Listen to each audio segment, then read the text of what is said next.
People in power choose the path of least resistance. And when I say people of power, I mean people of power who use it in a negative way. Bullies, dictators.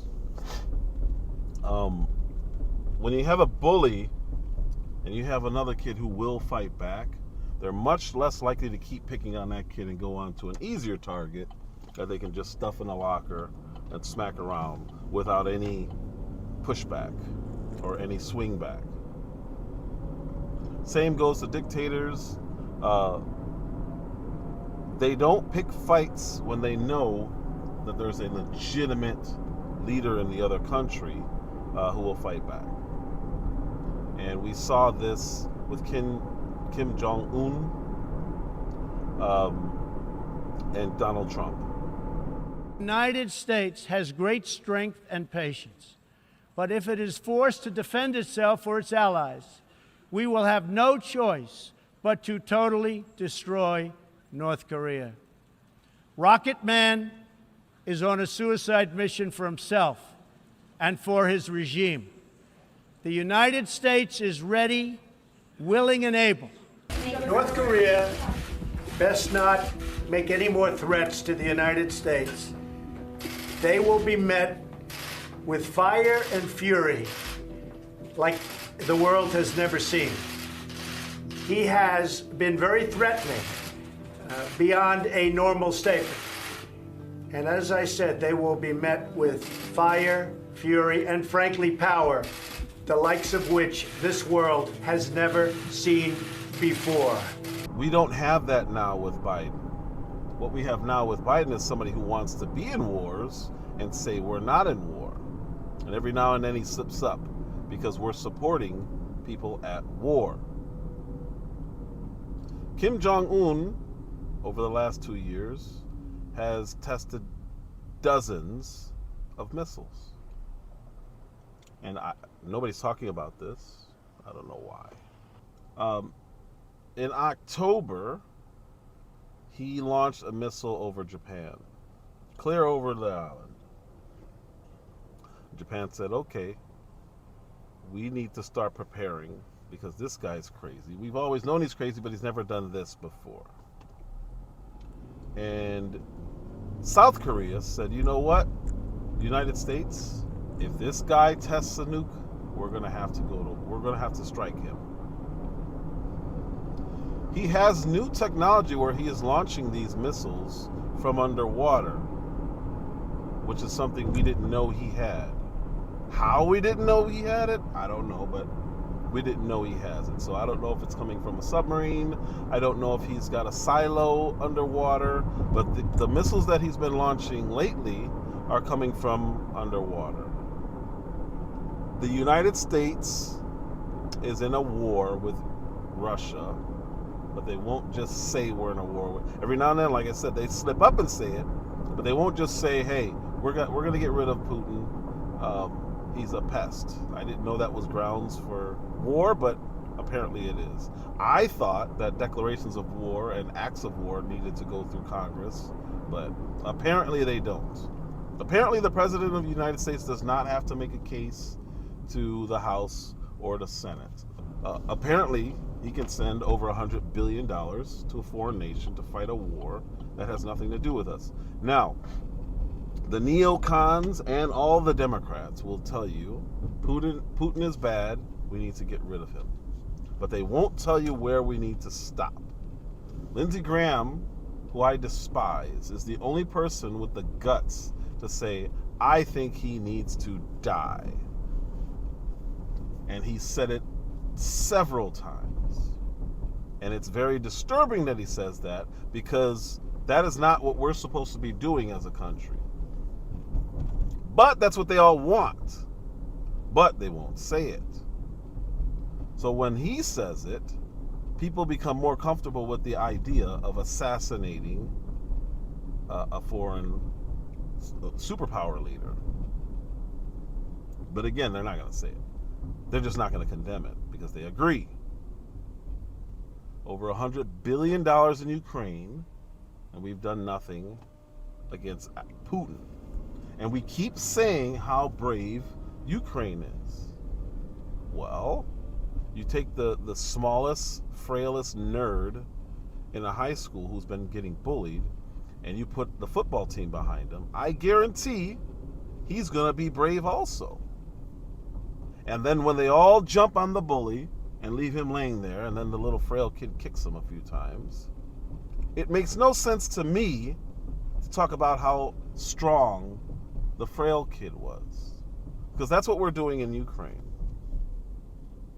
We're doing all the heavy work. We're beating the crap out of the bully. But then we're singing praise to the frail kid as if he's doing something about it. We're not going to take credit because that would say that we're the ones at war. Now remember, this bully openly said he will nuke. So it is as if Joe Biden wants that. That's just my opinion. Because we're now helping and training South Korea and Japan for nuclear war.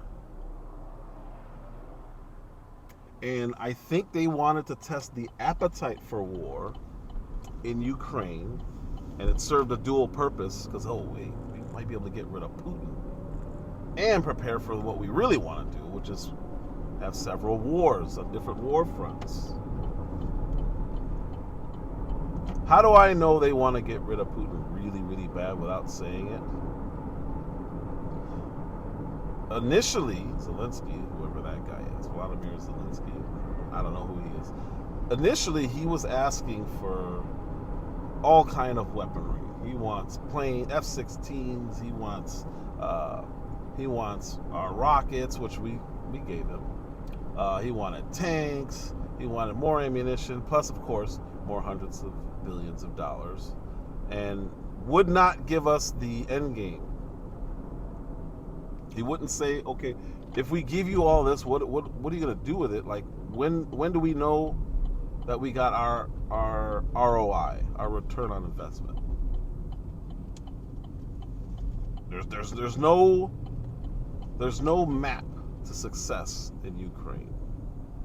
Apparently, the map is, the end goal is, the destination is Putin's death, but everyone's afraid to say it because then the American people will know what the true goal is. See, it's easy to say, we're fighting for freedom. Our freedom? No, their freedom. Is that their job? Yes, but they can't do it because they're the frail nerd. Okay, so we're going to get behind a just cause, and we're going to help this frail nerd beat up the bully, and then we're going to go back on about our way. The problem is, the whole football team has to stay there and help. Well, football team has games. They have practice. They're supposed to be doing something else. They can't stay there all day, every day, supporting this frail nerd because he can't take care of himself. At some point, he's got to stand up for himself, and it shouldn't be on my tax dollar. This is why I've been against this war from day one. The streets of Chicago,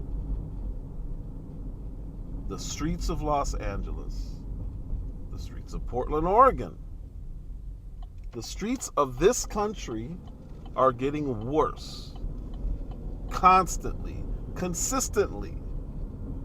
And we're worried about this frail nerd who's still sitting over there with an entire football team.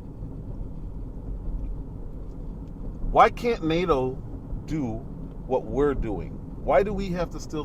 We fund NATO anyway. Why do we have to be physically involved? Why do I say physically involved?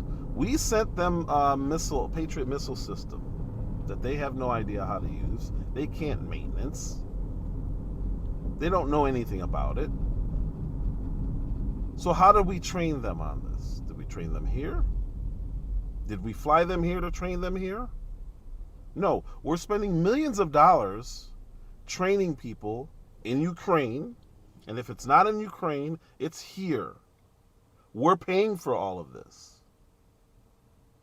Now, we just sent 31 tanks. I don't know why the extra one. We just sent 31 tanks to Ukraine. Do they know automatically how to drive these things? Do they know how to operate them? Do they know how to maintenance them? There's no way they do. So what does that mean? American soldiers are going to have to teach these people. Where are they going to do this? Are they going to do it here? Are they going to fly Ukrainian generals and whoever here to train them? And then in turn, then they go train their people? Who's paying for this? Me. You. Why? So we can fight we're still fighting this war in Russia. Kim Jong-un is sitting out there with his wife, watching missile launches. He's getting more and more bold. So we'll be fighting in Japan, and we'll be fighting in South Korea. Does this sound good to you? Why are we going into all these wars that weren't there when Biden got in office? This stuff didn't just spark. Power respects strength. As soon as Biden got in, Putin started toying with the idea, all right, it's time. That's not coincidence. Kim Jong-un stopped his behavior when Trump made his threats. That's not a coincidence. As soon as Trump was gone, he's tested dozens and dozens of missiles. That's not a coincidence. We're going into war on 3 fronts now, and that's not including our southern border. Because if you don't think that's war, there's no helping you. Because the Mexican cartels are funding human trafficking and literally having a war still with their country on our border. Anyone can come in. This is what happened when you have leftist policies and people in charge who don't understand ramifications. I caution everybody to not dismiss this stuff. This is very serious because there are nuclear warheads and nuclear weapons at play now. Biden said and used the word Armageddon when talking about Putin and his threats. So he understands the ramifications. Do you? Because it appears as if, it seems as if they're okay with that. They're normalizing the talk. No president should ever talk about our Armageddon. If they're supposedly winning, why are we sending tanks? This propaganda war that's been going on is almost as big as the physical war because they're lying to us. Clearly they're lying. They're talking about how great Ukraine is doing. Yeah, now we're going to send them missiles. Well, wait a minute. I thought they were doing great with what we were doing. Yeah, they're doing so great now, we're going to send tanks. Well, wait a minute. You said they were doing great and they were destroying Putin's army. You said, oh, well, you know, now he has to draft people and he's using mercenaries because the army is so depleted. Putin's army is so depleted. Okay, so then why are we upping the ante? Either we want to increase the battlefield or they're lying about Ukraine's success. It's not true. They've killed more people than the Russian, they've killed more Russians than the size of their own army? You believe that? Do you believe that? Because again, if that's true, why are we increasing the help? We spent $100 billion, over $100 billion. It was 105 last time I checked, and that was over a month ago. So I guarantee it's more now. And that's not including training. That's our time. That is our soldiers' time. How much is that worth? They get paid. Do they get paid to go over to Ukraine? None of this makes any sense. This is warmongering at its core. And we're sitting here and not saying anything about it. I have not seen anyone talk about Ukraine except when Zelensky got up there and begged on the international stage in our Congress. And we cheered him on and signed his little flag and praised him as he said, this is not charity. You're fighting for democracy. No. Our government is fighting to kill Putin. But all this to say, there's no oversight on the money that's going there. And guess what happened? Corruption. Several government leaders in Ukraine have stepped down because they got caught. Not because they did something wrong, but they got caught spending my money, spending your money that should be going to our bridges and the people sleeping under those bridges, programs to get them off, to improve our country. Instead, we are enriching Ukrainians and who are supposed to be at war. Where they're putting these luxury cars and these yachts, I don't know. I don't know how you can do the two things at once. Because I thought Putin was destroying their country and destroying their citizens. Where are the mansions? I warned you about him. I warned you about Zelensky. And now we see all the people in his government spending our money.